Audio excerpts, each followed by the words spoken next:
Everyone, physics के फंडे में आपका स्वागत है। तो कैसे हैं आप लोग दोस्तों? आज के इस वीडियो में हम डिस्कस करने जाएंगे बेहद important topic work power energy का पार्ट 3 और हम डिस्कस करेंगे यहां पर conservative forces, non conservative forces, potential energy और भी बहुत कुछ। चलिए, तो हमने लास्ट लेक्चर में वर्क एनर्जी थ्योरम को बिल्कुल बेसिक देख लिया था, ठीक है।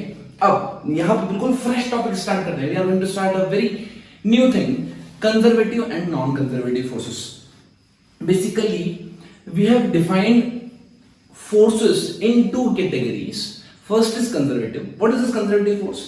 Now if the work done by a particular force is independent of the path, right? Listen to me very carefully.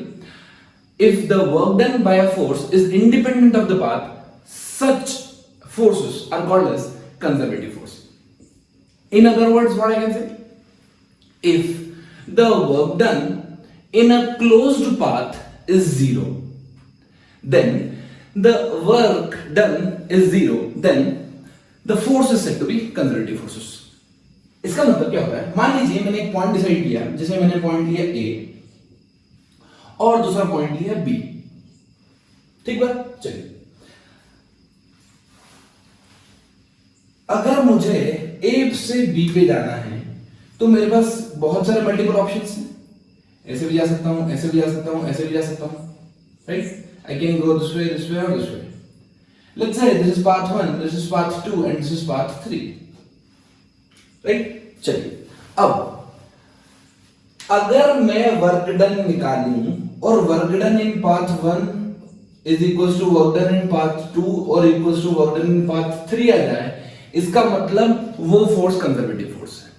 Clear? अगर work done independent of path के, या मैं बोलूं वर्क डन सिर्फ डिपेंड है इनिशियल पॉइंट और final point पे, such forces are conservative forces. Clear? चलिए, नाउ सेकंड क्या बोला कि क्लोज्ड पाथ में वर्क डन क्या होना चाहिए? जीरो होना चाहिए। इसका मतलब कोई भी रैंडम क्लोज्ड पाथ लेता हूं मैं, अगर मैं यहां से चल के वापस घूम के यहां आता हूं और मैंने कोई कार्य नहीं किया, then the work done is zero, or I can say the force is conservative force. Clear? चलिए, इसका उल्टा क्या होगा? Now non-conservative forces are the opposite of conservative forces. If the work done does not depends only on the initial point and final point, or I can say it depends on the path taken by a body, then such forces are called as non-conservative forces. Here if you take a closed path, then in closed path the work done should be non-zero. इसका just opposite. तो यहां पे अगर मैं वापस तीन path लेता हूं, 1 2 3, तो यहां पर work done in path 1 will be not equal to work done in path 2, will not be equal to work done in path 3. Clear? या मैं ऐसा बोलूं कि वर्क डन इन क्लोज्ड लूप भी जीरो नहीं होने वाला है।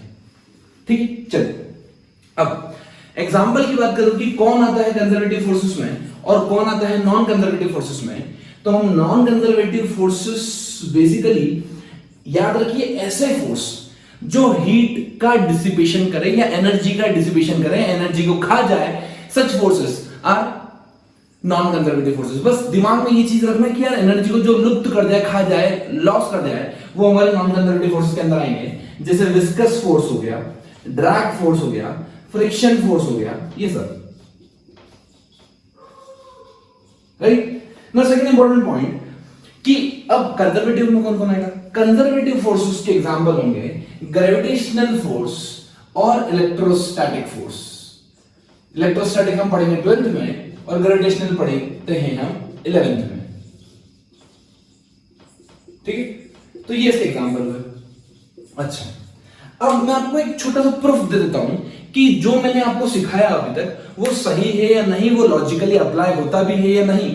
एक ध्यान से समझते हैं एक एग्जांपल के थ्रू। मान लीजिए मैंने क्लोज्ड पाथ बनाया, सिंपल सा क्लोज्ड पाथ बना लेता हूं मैं आप लोगों के लिए, तो कोई भी कंफ्यूजन नहीं होगा।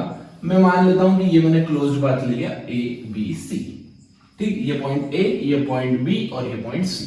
कोई दिक्कत? आई होप कोई दिक्कत नहीं होगी आपको, क्योंकि अपने वो क्लियर, क्रिस्टल क्लियर कॉन्सेप्ट्स, तो कोई दिक्कत नहीं है कि मैंने क्लोज पाथ ले लिया, यहां से जाऊंगा यहां, यहां से जाऊंगा यहां, यहां से जाऊंगा यहां। सिंपल है, सिंपल। ठीक है? तो मान लीजिए 2 पॉइंट यहां, 1 पॉइंट यहां है। अब मैं क्या कर रहा हूं, एक ब्लॉक को उठा के लेके जा रहा हूं यहां से, m मास का ब्लॉक है, उसको उठा के मान लीजिए अलग अलग एंगल है θ1, ये एंगल है θ2। ध्यान से सुनना क्या बोल रहा हूँ, ध्यान से सुनना, मजा आ जाएगा बिल्कुल। ये लेंथ L1 मान लो, ये लेंथ L2 मान लो, ये लेंथ L3 मान लो, कोई दिक्कत वाली बात नहीं है ना, शाबाश। अब देखिए, ध्यान से देखिए, हमें क्या पता है कि अगर वर्क डन में A B C A निकालूं, इसका मतलब work done from A to B plus work done from B to C plus work done from C to A, बोलो हाँ, यही होता है क्लोज्ड पाथ में। शाबाश शाबाश शाबाश। अब अपन ने एक चीज पढ़ी थी, क्या पढ़ी थी कि यार कल पढ़ा था अपन ने कि अगर मैं एक बॉडी को यहां से यहां लेके जाऊं या यहां से यहां लेके जाऊं या यहां से यहां लेके जाऊं या कोई रैंडम पाथ पे लेके जाऊं, जो वर्क डन बाय ग्रेविटी होता है वो कितना होता है, m into g into h। याद है ये डिस्टेंस वाला L1 into L3, उससे कोई फर्क नहीं पड़ता।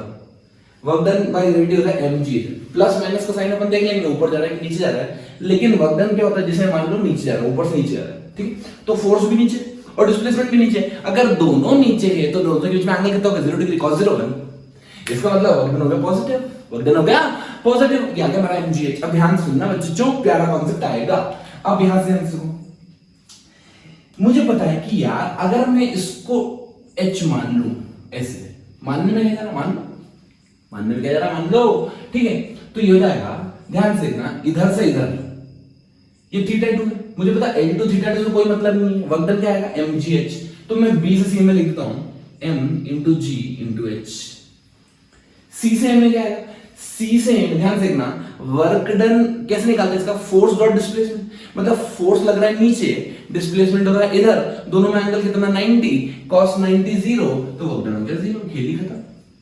अब निकालना मेरे को work done from A to B। ध्यान से हम क्या कर रहे हैं, बेसिकली हम इस ब्लॉक को अब नीचे से ऊपर लेके जा रहे हैं, नीचे से ऊपर लेके जा रहे हैं। अगर मैं सेम प्रॉब्लम देता आपको, ध्यान से देखना, इस ब्लॉक को यहां से उठा के यहां ले जाता, तो क्या mg नीचे लग रहा होता और डिस्प्लेसमेंट ऊपर हो रहा होता, दोनों के बीच में एंगल कितना होगा, cos 180 डिग्री। अभी cos 180 माइनस 1 होता है, तो उस केस में क्या वर्क डन में माइनस mgh लिख देता, जब मैं नीचे से ऊपर लेके जाता, जब मैं ब्लॉक को नीचे से ऊपर उठा के लेके जाता हूं, तो वर्क डन कितना आता है, minus mgh, minus mgh। Simple सी बात है भैया, सिंपल सी बात है, माइनस mgh हो जाएगा वर्क डन। ओके, अब यहां पर अगर मैं इधर लेके गया तो क्या इसका लिख दूं, माइनस mgh। अब आपको दिख रहा होगा टोटल वर्क डन कितना आ गया, 0। So here we have defined that yes, the gravitational force is conservative force. Why? Because the work done in closed path is 0. ठीक है, और अगर अपन चाहें तो अपन बेसिक मेथड से भी जा सकते थे। कैसे, मुझे पता है कि फोर्स लगता है नीचे, डिस्प्लेसमेंट होगा इधर, ठीक है, ये एंगल θ2 है, तो ये एंगल कितना होगा, 90 माइनस θ2, करेक्ट। तो ये जाएगा मेरा, ध्यान से देखना, mg into L2 cos 90 minus θ2, फिर ये वाला वर्क डन तो 0 ही होगा, तो ये तो 0 है ना, इसको हटा दो, और ये कितना हो जाएगा, ये हो जाएगा, ध्यान से, फोर्स लग रहा है नीचे, डिस्प्लेसमेंट हो रहा है उधर, दोनों में एंगल कितना है, दोनों में एंगल है 90 प्लस θ1, तो हो जाएगा mg into cos 90 plus θ1 into displacement कितना L1, ठीक। चलो, तो ये कितना हो जाएगा, mg L1 cos 90 plus theta minus sine theta, cos 90 plus theta minus sine theta, ये हो जाएगा L1 sin θ1 plus mg L2 cos 90 minus theta, क्या साइन थीटा प्लस का साइन थीटा, ये हो जाएगा sin θ2। अब ध्यान से देखो, आपको ऐसा लग रहा है कि ये L1 है, ये थीटा है, तो ये होगा कंपोनेंट L cos थीटा, जो थीटा के पास होता है वो क्या होता है, cos थीटा, तो ये हो जाएगा L cos थीटा और ये हो जाएगा L sin थीटा, मतलब L1 sin θ1 should be equals to L2 sin θ2। बोलो आ रहा है यहाँ समझ में, इसका अगर कंपोनेंट सॉल्व करो तो ये L2 ये थीटा, तो ये डिस्टेंस L2 cos θ2 और ये डिस्टेंस L2 sin θ2, सो L2 sin θ2 और L1 sin θ1 दोनों बराबर हैं, और बराबर हैं तो 1 माइनस 1 हो गया 0, मेरा आंसर आ गया 0, खेला खत्म। इसका मतलब मैंने प्रूव कर दिया कि हाँ भाई हाँ, हाँ भाई हाँ, बॉब द बिल्डर, हाँ भाई हाँ, हमने क्या बोल दिया कि भाई 0 आ गया, इसका मतलब ग्रेविटेशनल फोर्स 0 है, ठीक। चलिए अब आगे बढ़ते हैं। अब दूसरा केस लेते हैं कि यार अगर मैं फ्रिक्शन फोर्स लेता, ध्यान से देखना, इधर छोटे में समझा दूंगा आपको, समझ में आ जाएगा, कोई दिक्कत वाली बात नहीं है। यहां पर मान लीजिए ब्लॉक इधर से इधर जा रहा है, कहां से, फ्रॉम A to B, कहां से आया? From H to B, A to B. अभी ए टू बी गया, मान लीजिए ब्लॉक डिस्प्लेस हो गया बाय डिस्टेंस एल, ठीक। चल अब मुझे पता है कि अगर ब्लॉक आगे जाएगा, देखो अगर ब्लॉक ए से बी गया और बी से ए आ गया, क्या ये भी क्लोज्ड बात है? क्लोज्ड बात का मतलब क्या होता है? Initial point should be same as that of the final point. अभी इधर से इधर जाए या घूम के जाए या स्क्वायर में जाए या ट्रायंगल में जाए, उससे कोई फर्क नहीं पड़ता, ठीक। तो यहां पर आपको दिख रहा होगा, ध्यान से देखना कि जब मैं इधर से इधर लेके जाऊंगा तो फोर्स लगेगा पीछे, फ्रिक्शनल फोर्स रेजिस्ट करेगा, और बॉडी जाएगी आगे। तो वर्क डन कितना हो जाएगा? वर्क डन हो जाएगा मेरा frictional force into displacement into cos 180 degree, ठीक है। फिर क्या करूंगा मैं? जब ब्लॉक को बी से ए पे लेके आया तो डिस्प्लेसमेंट होगा इधर और फोर्स लगेगा पीछे, अभी भी cos 180 डिग्री। अब इन दोनों को मैंने ऐड कर दिया, FD cos 180 मतलब work done from A to B plus work done from B to A, ये किसी भी हालत में जीरो आने वाले नहीं है। इसका मतलब यहां पे मेरा वर्क डन नॉन जीरो आ रहा है, तो मैं बोल सकता हूं कि भैया जो फोर्स ये काम कर रहा है वो बेशर्म फोर्स है, वो नॉन कंजर्वेटिव फोर्स है। क्या क्लियर हुआ आपको?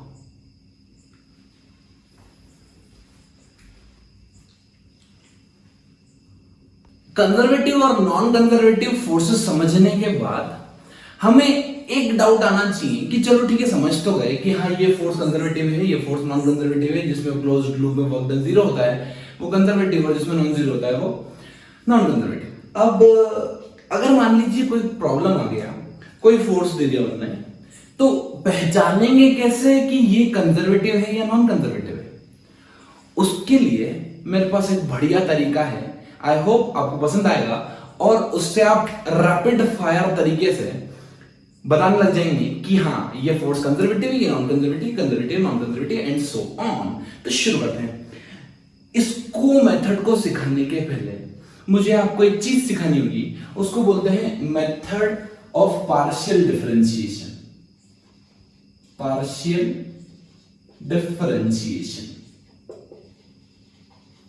अब आपने डिफरेंशिएशन सुना होगा बच्चों, पार्शियल डिफरेंशिएशन हो सकता है आप लोगों के लिए एक नई टर्म। अब ये पार्शियल डिफरेंशिएशन क्या होता है?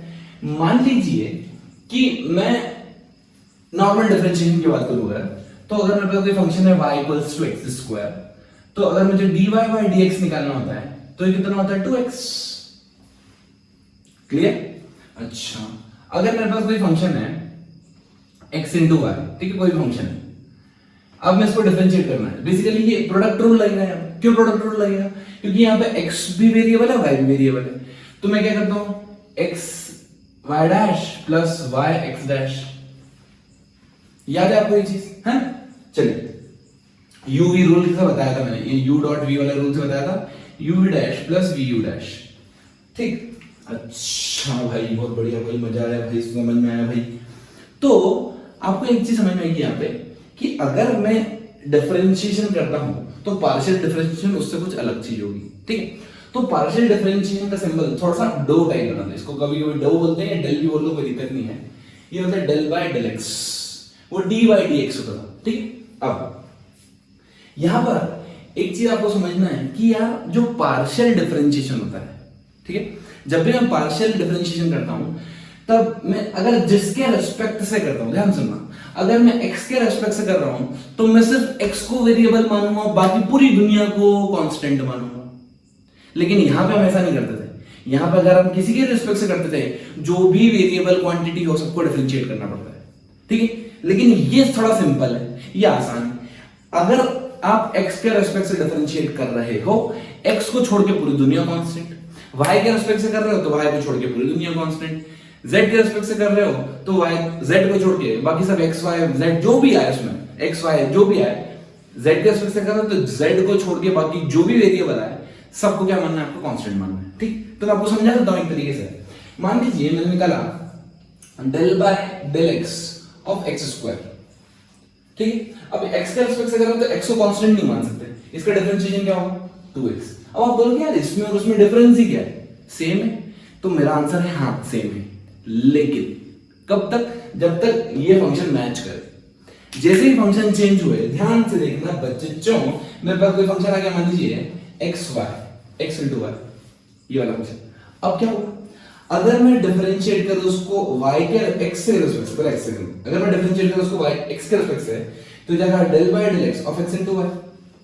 अब मैंने क्या बताया आपको, अगर आप x के रिस्पेक्ट से कर रहे हो तो आपको x को वेरिएबल मानना है, बाकी सबको कांस्टेंट। इसका मतलब क्या, y वेरिएबल है कांस्टेंट, भले ही एक्चुअल में वेरिएबल हो लेकिन हमारे लिए वेरिएबल नहीं है, कांस्टेंट है, बाहर निकाल कांस्टेंट है तो बोला आ जाओ बेटा बाहर आओ बेटा वैल्यू पे, ये जाएगा del by del x of x। अब आपको नॉर्मल डिफरेंशिएट करना है, सिंपल, तो मेरा आंसर क्या है, मतलब ये आंसर और ये आंसर में जमीन आसमान का अंतर दिखा। पार्शियल डिफरेंशिएशन के यही मेथड है, यही आपको फॉलो करना है। और एक और एग्जांपल लो, कर मैं मान लीजिए x y z लिया मैंने, ठीक है। चलिए बच्चों, अगर मैं पूछूं कि भाई डिफरेंशिएट करो उसको विद रिस्पेक्ट टू x, तो y z कॉमन हो जाएंगे, है ना।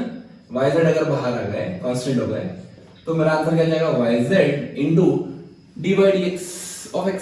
आगे बढ़, अगर मैं इसको y के रिस्पेक्ट से करता हूं तो कौन वेरिएबल हो जाएगा, y वेरिएबल हो जाएगा, तो मेरा आंसर क्या आएगा, x z, ठीक। सिमिलरली z के रिस्पेक्ट से करूंगा तो आंसर आएगा xy। आया समझ, क्लियर, पूरी पिक्चर क्लियर, शाबाश। एक और ले लेता हूं, मान लीजिए मैंने del by del y of x cube y square z बोल दिया, ठीक। चलिए, अब x और z तो कांस्टेंट है, बाहर निकाल तो हो जाएगा x क्यूब z, अंदर क्या बचेगा, del by del y of y square. अब y स्क्वायर का डिफरेंशिएशन 2 है, तो मेरा आंसर आ गया x cube into 2y into z, x cube into 2y into z, this is the correct answer. Clear.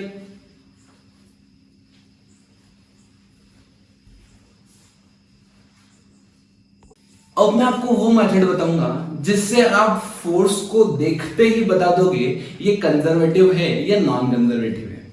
बच्चों, अगर कर्ल, इसको बोलते हैं कर्ल, अगर कर्ल किसी फंक्शन का जीरो आ जाए, किसी फंक्शन का अगर कर्ल जीरो आ जाए तो बेसिकली वो कंजर्वेटिव हो जाएगा। क्या हो जाएगा,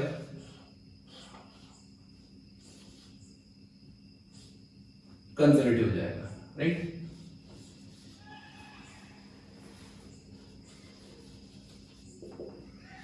अब ये कर्ल क्या होता है, कर्ल होता है स्टैंडर्ड फंक्शन होता है, डिटरमिनेंट बनाते हैं, यहां लिखते हैं i, यहां लिखते हैं j, यहां लिखते हैं k, फिर हम लिखेंगे यहां पे del by del x, यहां लिखेंगे del by del y, और यहां लिखते हैं del by del z, ठीक है। फिर अब जो भी फोर्स का फंक्शन आपको गिवन हो, कुछ भी गिवन हो रैंडम, उसका x कंपोनेंट आपको यहां रखना है, y कंपोनेंट आपको यहां रखना है, z कंपोनेंट आपको यहां रखना है, फिर इसको सॉल्व करना है, ठीक है। सॉल्व करना आई थिंक आपको आता हुआ, जैसे हम क्रॉस प्रोडक्ट में करते हैं वेक्टर में, सेम वैसे ही सॉल्व करना है, ठीक है। अगर ये कर्ल जीरो आता है, अगर ये कर्ल जीरो आता है, इसका मतलब मेरा फोर्स कंजर्वेटिव होगा, दैट इज 100% श्योर। क्लियर, इसका मतलब ध्यान देना। तो मैं इसको सॉल्व कैसे करता हूं, इसको सॉल्व करता हूं मैं, जब ये फोर्स गिवन है, मान लीजिए fx आई क्या प्लस fy j क्या प्लस fz k क्या, ये मेरा फोर्स गिवन होता है ऐसा, ठीक। चलिए, अब हम करते कैसे सॉल्व इसको, सॉल्व करने का तरीका सिंपल बिल्कुल। जब सबसे पहले x कंपोनेंट हटाओ, ठीक है। सो दिस इनटू दिस, मतलब del by del y f of z minus del by del z of f of y, ठीक है। ये इसका एक हुआ फंक्शन, ठीक है। फिर यहां पे क्या लगाते हैं, माइनस साइन, ये लगाएंगे माइनस साइन माइनस जे, फिर इसको सॉल्व करेंगे। क्या सॉल्व करेंगे इसको, ये हो जाएगा, ये जे ये गया, this into this del by del x of f of z minus del by del z of f of x। Similarly आप k के साथ भी करेंगे, ठीक। अब यहां पर मैं एनालिसिस करके, थोड़ी मेहनत करके आपके लिए इस चीज को आसान कर देता हूं। क्या करता हूं बच्चों? आपके लिए आसान कर देता हूं। कैसे? स्पेशल पॉइंट 1,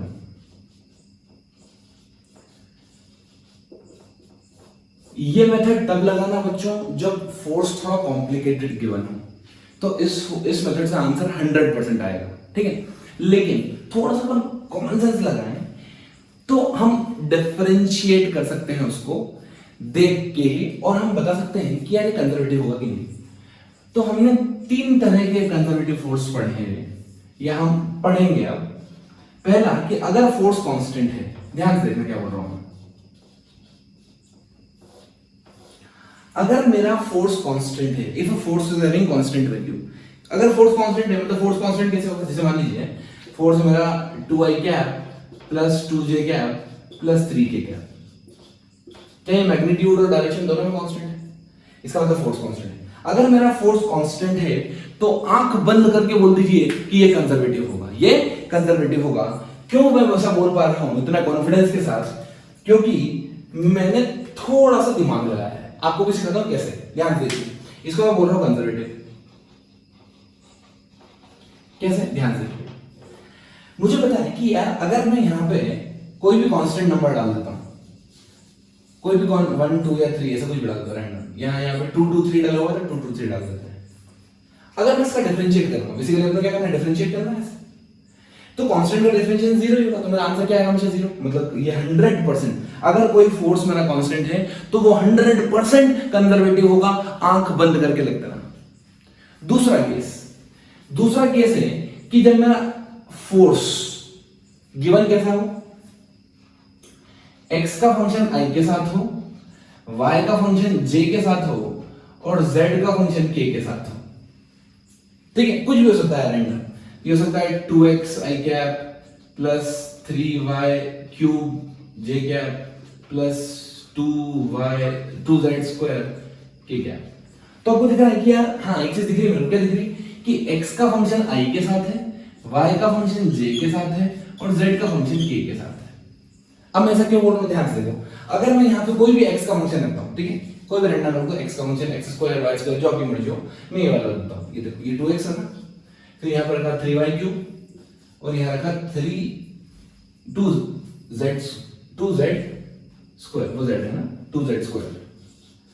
अब देखो, जैसे ही मैं इसका कर्ल निकालूंगा, तो जैसे मैंने कर्ल निकाला, ये गया, इसका मतलब इसका इसके साथ में जब करूंगा पार्शियल डिफरेंशिएशन, तो ये y का फंक्शन है, ये z का आएगा। इसका मतलब ये कांस्टेंट है इसके लिए, तो ये 0। इसके लिए ये कांस्टेंट है, y क्यूब, z के लिए कांस्टेंट है, तो ये 0। इसका मतलब इस तरह के फंक्शन भी आपको 0 ही आंसर देते हैं। क्लियर? तो मैंने 2 चीज सीख ली अभी तक कि अगर कोई फोर्स कांस्टेंट आ जाए तो मैं आंख बंद करके बोलूंगा ये कंजर्वेटिव है। दूसरा, अगर कोई फोर्स x का फंक्शन x का फंक्शन i के साथ, y का फंक्शन j के साथ, और z का फंक्शन k के साथ आ जाए, तो भी मैं आंख बंद करके बोलूंगा कि हाँ भाई हाँ, मेरा फंक्शन फोर्स का फंक्शन या फोर्स कंजर्वेटिव। ठीक। तीसरा जो तरीका होता है वो होता है बेसिकली परफेक्ट डिफरेंशियल फॉर्मेट वाला। अब इसमें थोड़ी सी दिक्कत आती है, परफेक्ट डिफरेंशियल फॉर्मेट। अब क्या होता है, जो परफेक्ट डिफरेंशियल फॉर्मेट में बन जाते हैं क्वेश्चन, वो कंजर्वेटिव होते हैं। लेकिन है ना, अपने को डिफरेंशिएशन इंटीग्रेशन में ज्यादा घुसना नहीं है। अगर आपको इन दोनों के अलावा कोई तीसरा फंक्शन आ जाए, या तो कांस्टेंट नहीं हो, एक्स वाई के साथ बटा ना हो, कोई तीसरा आ जाए, तो इसमें रख के चेक जरूर कर लेना एक बार कि 0 आ जाए तो कंजर्वेटिव और नहीं आए तो नॉन कंजर्वेटिव। क्या पिक्चर क्लियर? क्या आपको फील आ रहा है कि हाँ यार मैं कर लूंगा अब चीज? बच्चे भयंकर कंफ्यूज होते हैं इसमें, उनको समझ ही नहीं आता पहली बात कि conservative force non conservative force क्या होते हैं, और दूसरी चीज समझ में आ भी जाता है और क्वेश्चन आ जाए कि बताओ ये कंजर्वेटिव है कि नहीं, तो सिट्टी पिट्टी को मजा हवा निकल जाती है। लेकिन हम लोग करके दिखाएंगे, हम लोग सीख लिया है कि हाँ ये कर्ल 0 हो गया तो कंजर्वेटिव, और कर्ल में छुपे रहस्य भी हमने देख लिए कि इसको डायरेक्ट में कांस्टेंट को और x का i के साथ, y का j के साथ और z के k के साथ अगर मैं फोर्स रखता हूं तो लॉजिकली भी मुझे समझ में आता है कि वर्क डन 0 ही आना है। क्लियर?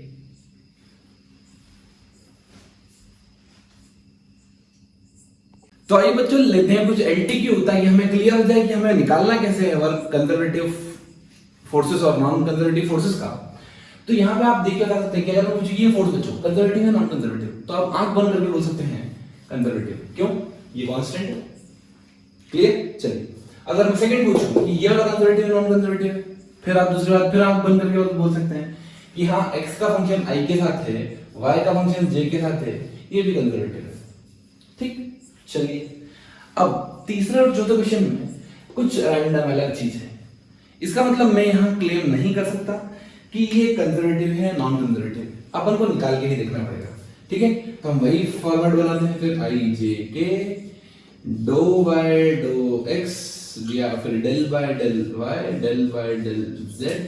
अच्छा चलिए अब मुझे ये वाला फंक्शन याद है, सबसे पहले रखता हूं मैं 2x i के साथ, ये जाएगा 2x 2y, this is 2y, so I'm putting 2y over here, this is x square and this is 0, right? चलिए अब हम करेंगे सॉल्व कैसे करेंगे?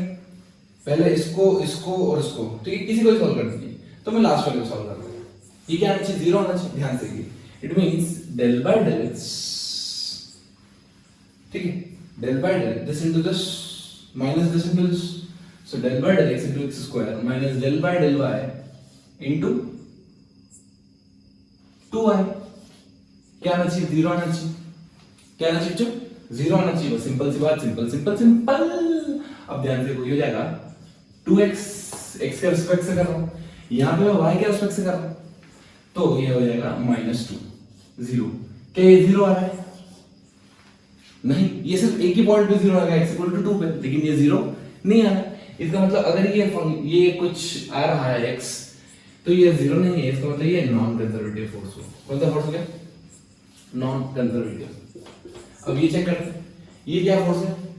2xy i क्या प्लस x स्क्वायर, तो यहाँ पे 2 into xy लगा देते हैं, ठीक है, और ये कितना जाएगा?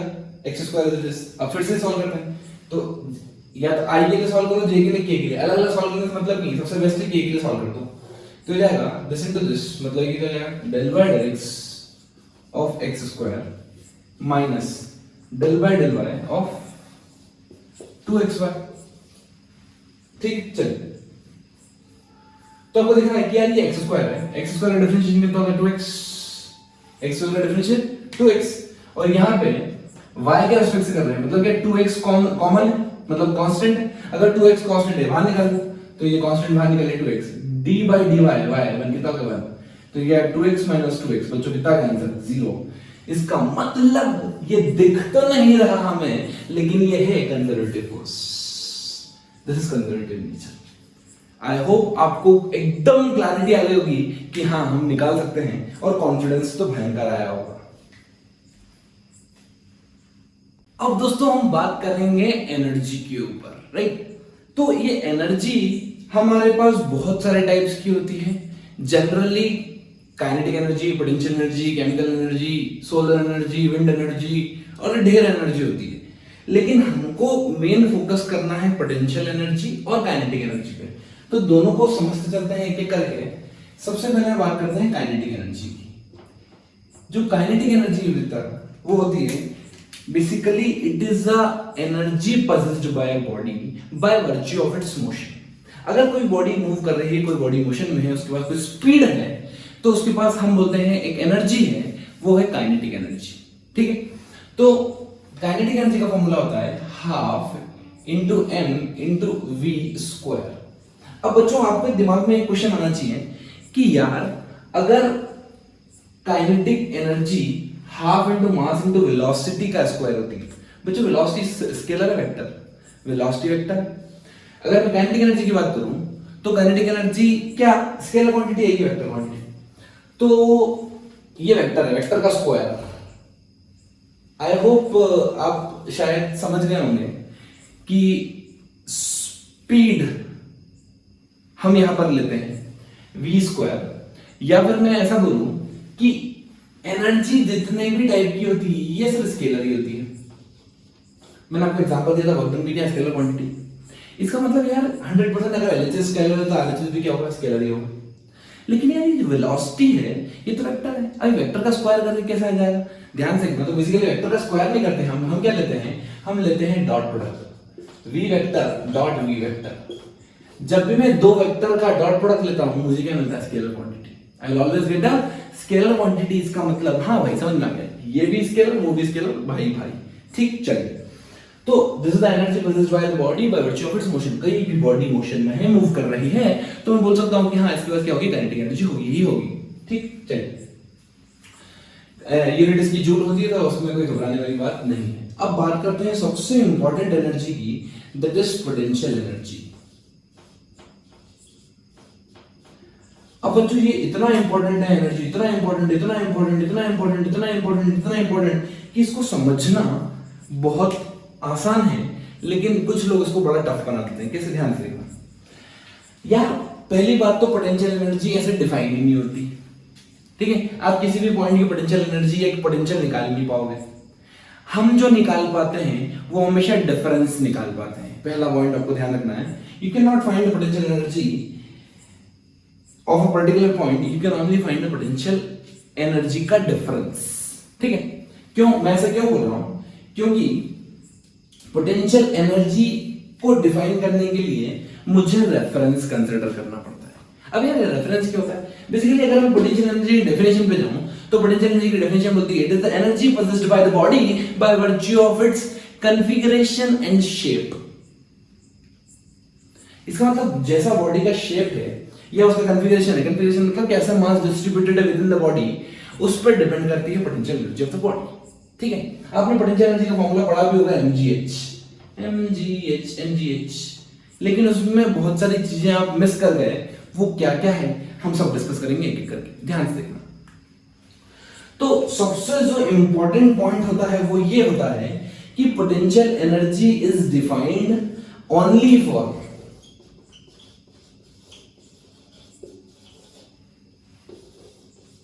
Conservative forces.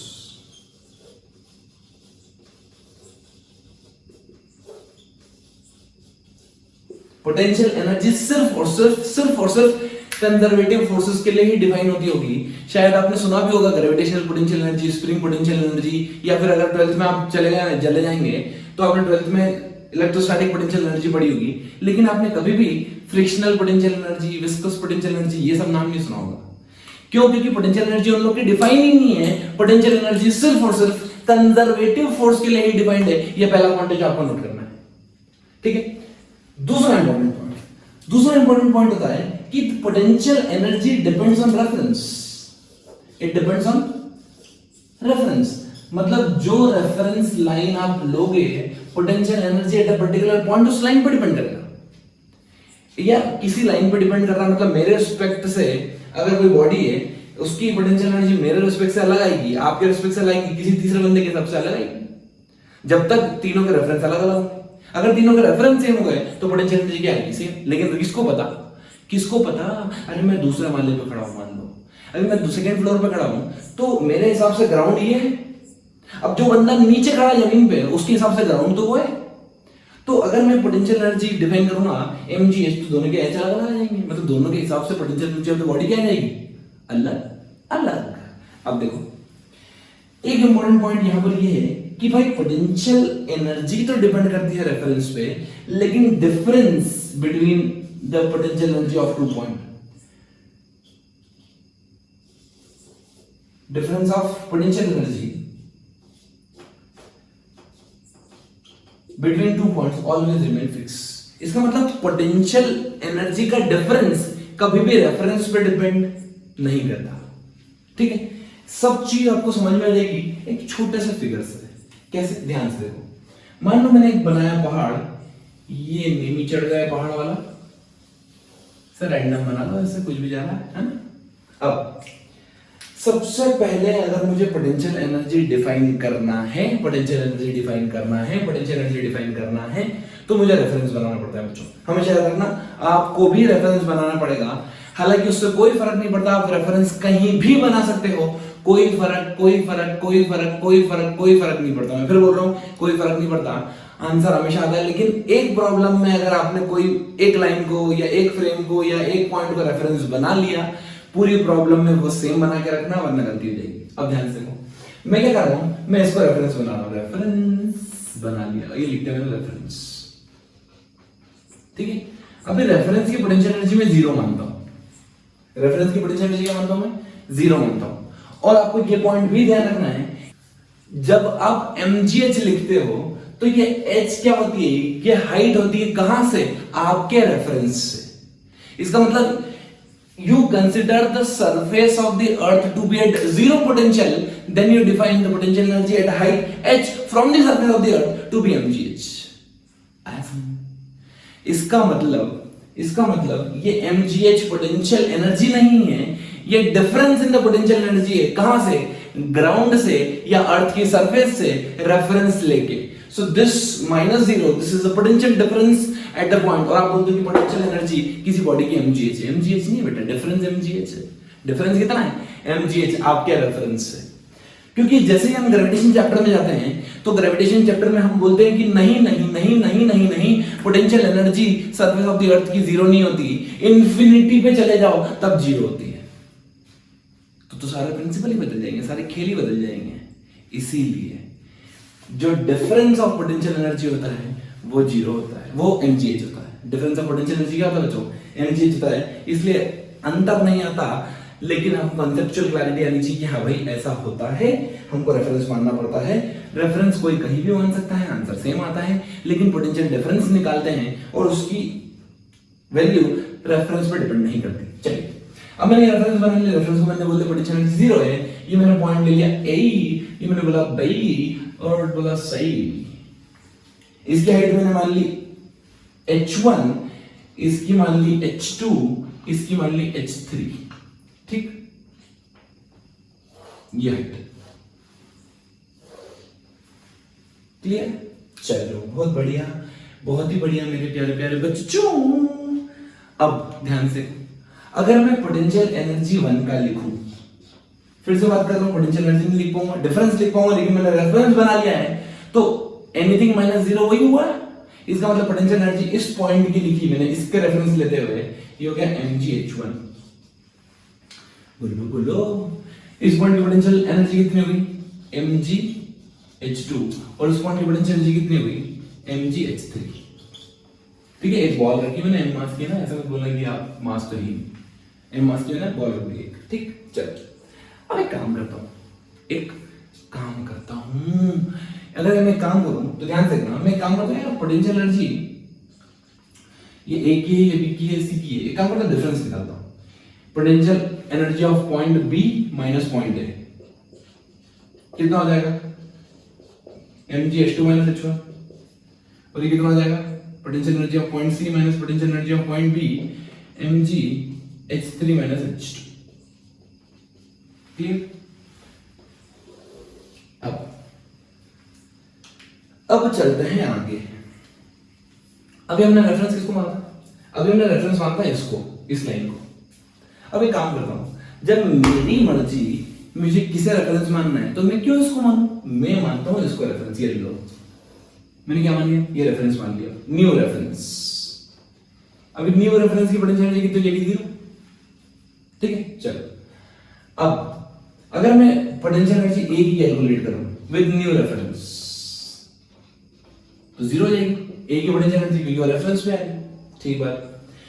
अगर मैं पोटेंशियल एनर्जी बी की निकालूं तो पोटेंशियल एनर्जी बी की कितनी हो जाएगी, mg इनटू ये वाली हाइट। अब ये वाली हाइट कितनी, h2 minus h1, mg h2 minus h1, बोलो क्लियर। चलो अब सिमिलरली अगर मैं इस पॉइंट की पोटेंशियल एनर्जी निकालूंगा इसके रेफरेंस से तो ये हाइट कितनी है, तो यहां पे ये हाइट कितनी हो जाएगी, मैं पोटेंशियल एनर्जी सी की बात करूंगा तो ये हो जाएगा बेसिकली h3, और ये हाइट कितनी है h1, h3 माइनस h1, तो पोटेंशियल एनर्जी सी की हो जाएगी mg h3 माइनस h1। अब आप देखो हमने पोटेंशियल एनर्जी निकाली ए की, यहां लगा रहा है आंसर, यहां लगा रहा है, बी का निकाला यहां लगा रहा है, यहां लगा रहा है, सी का निकाला यहां लगा रहा है, यहां लगा रहा है। इसका मतलब पोटेंशियल एनर्जी हर पॉइंट पे चेंज हो रही है, क्यों, क्योंकि मेरा रेफरेंस चेंज हो गया। Potential energy depends on reference, clear. चलिए अब मैं क्या करता हूं, पोटेंशियल डिफरेंस निकालता हूं इनका, तो ये जाएगा ub माइनस ua, ये कितना होगा, ये जाएगा mg h2 minus h1 minus 0। अब मैं निकालता हूँ यूसी माइनस यूवी, तो जगह यूसी माइनस यूवी कितना हो गया एम जी, ये कितना हो गया यूसी माइनस यूवी कितना हो गया H3 माइनस H1, और ये कितना है minus H2 plus H1, H1 cancel, क्या हो गया H3 minus H2, mg H3 minus H2।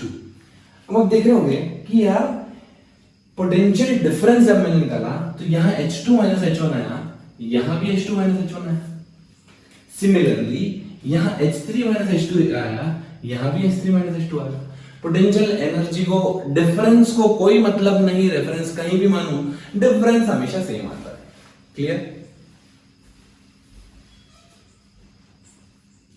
Now friends, we are going to discuss a relation between conservative force and potential energy.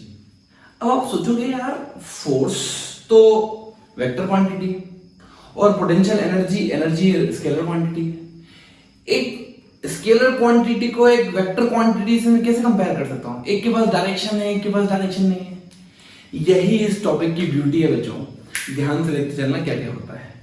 मान लीजिए कि मेरे पास एक बॉडी है, या मैं एक बॉडी लेता हूं एम मास की, है ना, और उस बॉडी को मैं पॉइंट ए से बी पे लेके जाता हूं।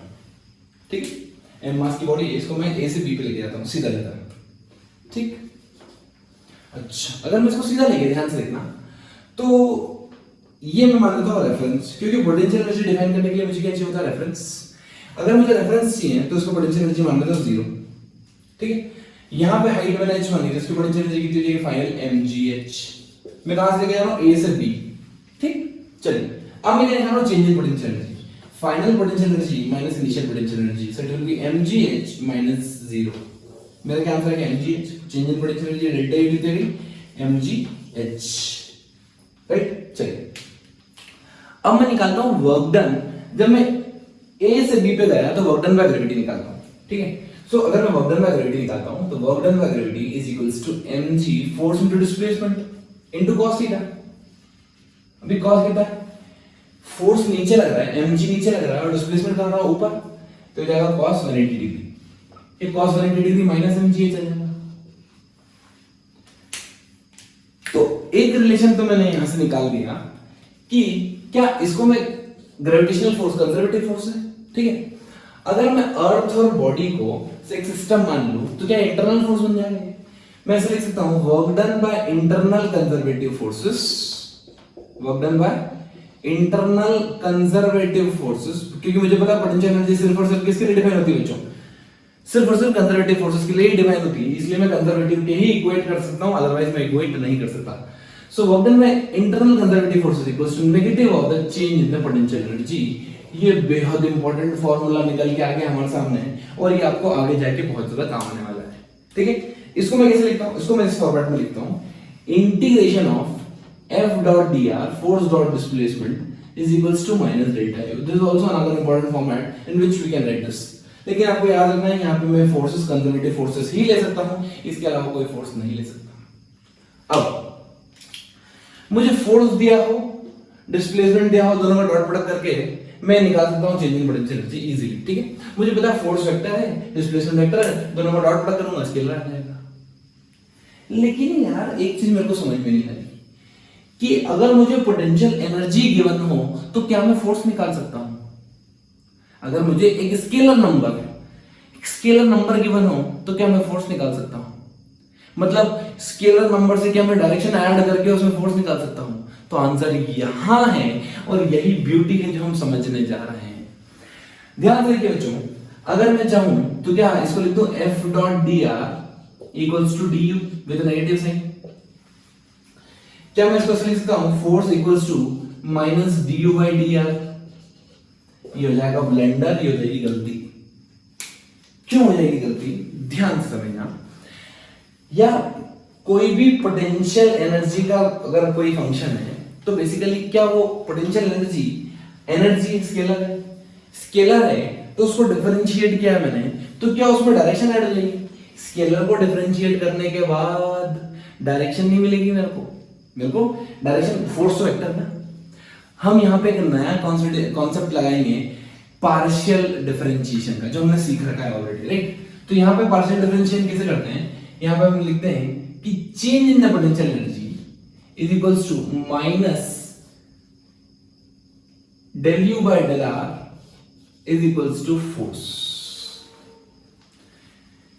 हमें डिफरेंशिएट तो करना है पोटेंशियल एनर्जी को, लेकिन पार्शियली। पोटेंशियल एनर्जी कैसे डिफरेंशिएट करना हमको, पार्शियली। अगर मैंने पार्शियली डिफरेंशिएट कर दिया, खेला खत्म, आंसर आ गया, मजे आ गए। इसका मतलब अगर मुझे फोर्स x डायरेक्शन में चाहिए तो मैं लिख सकता हूं force in x direction equals to minus del u by del x।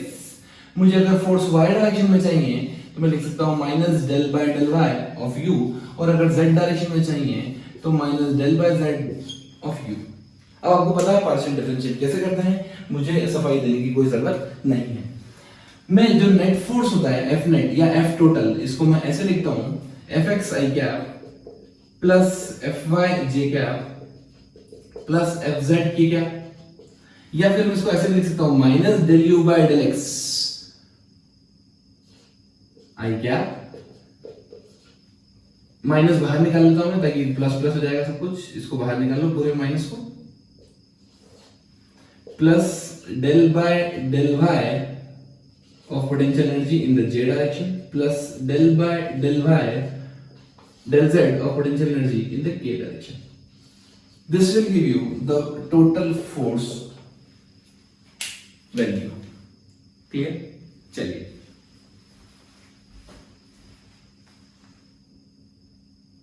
आइए दोस्तों, अब हम पढ़ेंगे इक्विलिब्रियम एंड इट्स टाइप्स। आपको इक्विलिब्रियम तो पता होगा।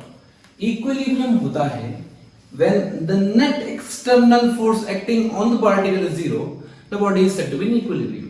अगर total force, total external force zero होता है तब हम बोलते हैं कि इक्विलिब्रियम है। ठीक है, तो ये सब चीज तो हम वर्क पावर एनर्जी में क्यों पढ़ रहे हैं, हम तो न्यूटन लॉ ऑफ मोशन में ऑलरेडी पढ़ चुके हैं। यहाँ पे हम डिफरेंट टाइप्स देखेंगे बच्चों इसलिए। ठीक है, अच्छा, नेट फोर्स जीरो होता है, इसका मतलब इक्विलिब्रियम होता है। राइट, हमें एक चीज पता है, अभी हमने रिलेशन देखा पोटेंशियल एनर्जी और वर्क डन में। So I can write minus del u by del r is equals to force. ये रिलेशन हमें पता है। ठीक है, इसका मतलब अगर इक्विलिब्रियम कंडीशन होगी तो क्या minus del u by del r zero होना चाहिए for equilibrium, net force zero होना चाहिए, या फिर मैं ऐसा बोलूं कि minus del u by del r भी जीरो होना चाहिए।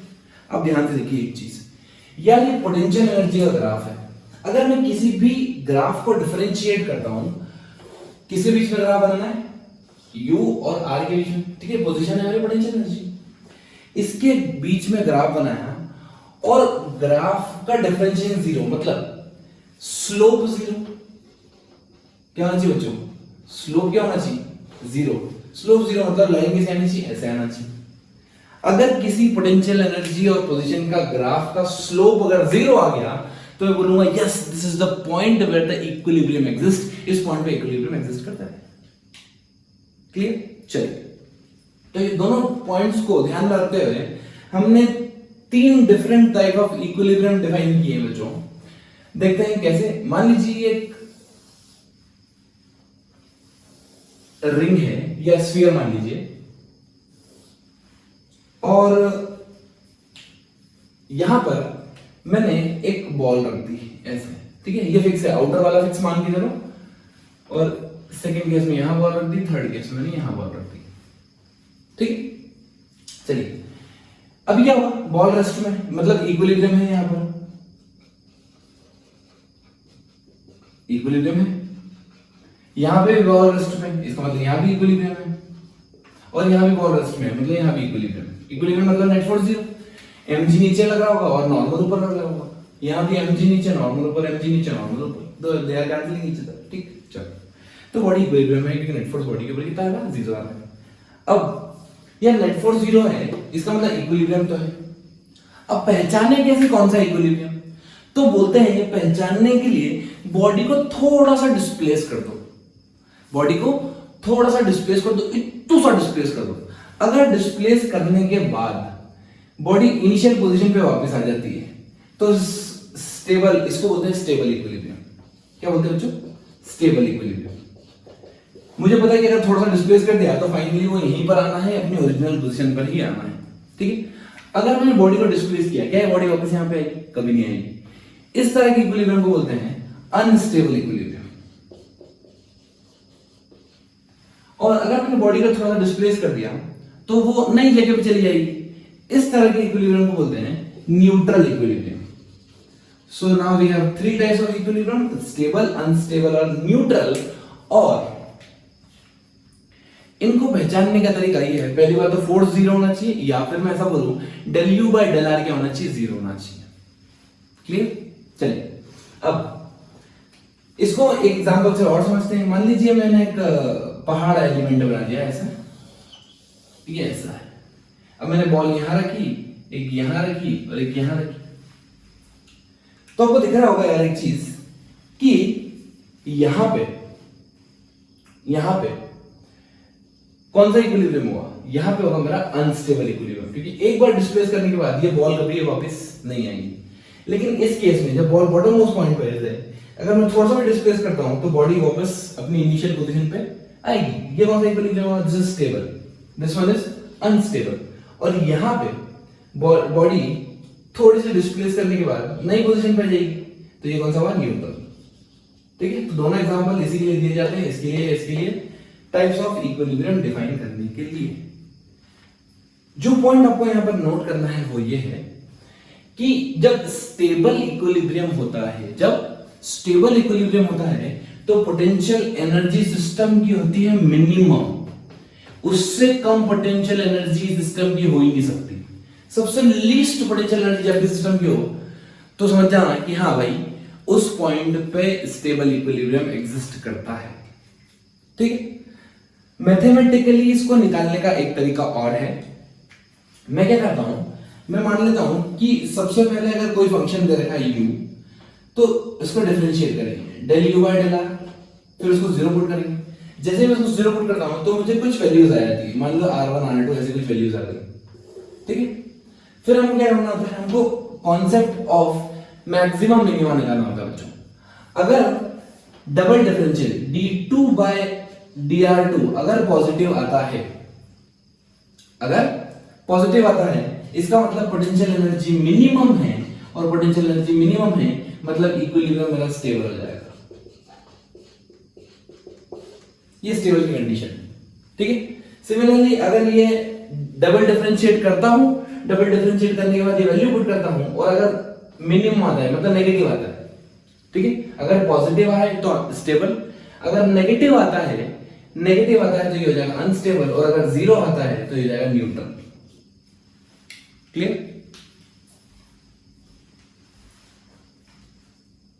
इक्विलिब्रियम की टाइप्स को समराइज करूं तो stable equilibrium, unstable equilibrium, neutral equilibrium. Net force क्या होना चाहिए? जीरो होना चाहिए, क्योंकि बात इक्विलिब्रियम की तभी आएगी जब नेट फोर्स क्या होगा? पहली कंडीशन जीरो। ठीक है, नेट फोर्स जीरो बोलूं या फिर del u by del r, first differentiation of u मतलब पोटेंशियल एनर्जी वर्सेस पोजीशन का ग्राफ का स्लोप उस पर्टिकुलर पॉइंट पे क्या होना चाहिए? जीरो। ठीक है, चलिए स्टेबल कंडीशन क्या होगी? जब डबल डिफरेंशिएशन करूंगा और उसमें r1 की वैल्यू पुट करूंगा, उस पर्टिकुलर पोजीशन की वैल्यू पुट करूंगा, अगर पॉजिटिव आया तो स्टेबल, नेगेटिव आया तो अनस्टेबल, और जीरो आया तो न्यूट्रल इक्विलिब्रियम। करेक्ट? चलिए अगर मैंने पोजीशन से इक्विलिब्रियम पोजीशन से पार्टिकल को डिस्प्लेस कर दिया तो वो अपनी पोजीशन पे वापस आ जाता है। ठीक है, मैंने एग्जांपल बताया था आपको, इस तरह का बॉल अगर मैं लूं और यहां पे बॉडी रख दूं तो ये घूम फिर के वापस आ जाएगा। अनस्टेबल में क्या होगा? अगर मैंने पार्टिकल को डिस्प्लेस कर दिया तो वो कभी लौट के नहीं आने वाला। ये जानने वाले हो सके तो लौट के आना, ये जो जाता है जाने दे, ये। ठीक है, तो ये वाला कंडीशन ऐसी होगी जो बॉडी कभी लौट के वापस नहीं आएगी। और तीसरा कंडीशन ये होता है कि अगर मैंने बॉडी को डिस्प्लेस कर दिया थोड़ा सा, तो body has neither the tendency for coming back nor going away। ना तो वो पास आने वाली है, ना तो अपनी ओरिजिनल पोजीशन पे आएगी, ना कहीं दूर भाग के जाएगी, वो वहीं रहेगी जहां उसको डिस्प्लेस करके आप रख दोगे। Such equilibrium is called as neutral equilibrium। I hope everything is crystal clear to you. Thanks for watching। Physics.